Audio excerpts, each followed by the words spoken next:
So customer states thumping noise in dash at speeds of 70 miles an hour. Are you guys hearing that? I'm at about 65. Anyways, so it's definitely wind related. Most likely the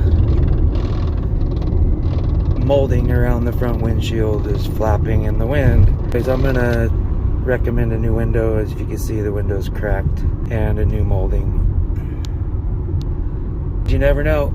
You know, I expected like a wheel balance issue or something, but no, it's definitely wind related. Alright, so that might be an indication of something definitely loud. So it's definitely the molding. Definitely recommend a windshield and a molding.